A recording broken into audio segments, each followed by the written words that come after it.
Kama unauma, unasikia maumivu, najua kuna uwepo wa Mungu unatembea kwa ajili ya uponyaji.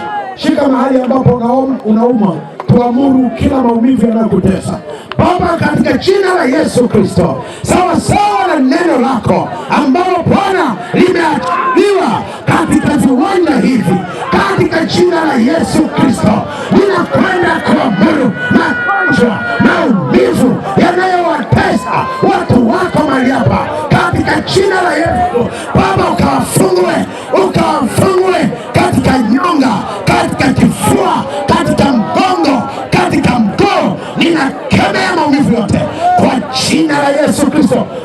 Toka mapepo ya uvamizi, toka ndani yao, toka na msambaratike kwa jina la Yesu Kristo wa Nazareti. Baba, asante kwa ajili ya utukufu wako, asante kwa ajili ya nguvu zako, asante kwa ajili ya maarifa yako. Utukufu ni wako Bwana, nguvu ni zako, katika jina la Yesu. Amen, amen, amen. Kabla hujatawanyika, kuna shemasi wetu hapo ana vitabu. Hebu toa hicho cha matukio siku ya mwisho.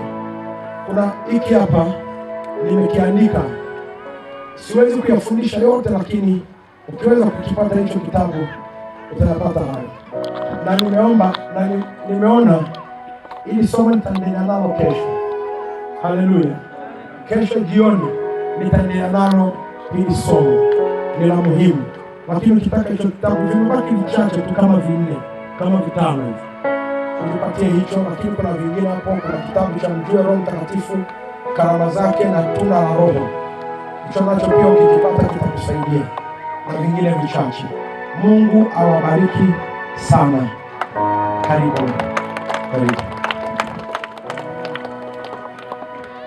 Asante, mchapie Bwana Yesu makofi ya nguvu tena, ya nguvu tena, ya nguvu tena.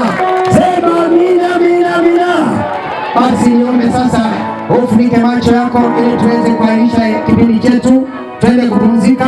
Lakini tangazo kama ulivyosikia, 2:30 tutakuwepo mahali hapa kwa ajili ya kumsifu Mungu na kusikiliza sauti ya Mungu kutoka kwa mtumishi wake Mungu. 2:30 hapa usiku wa leo tutakuwepo mpaka saa 4. Tunafanya 2:30 ili uweze kurudi mapema nyumbani.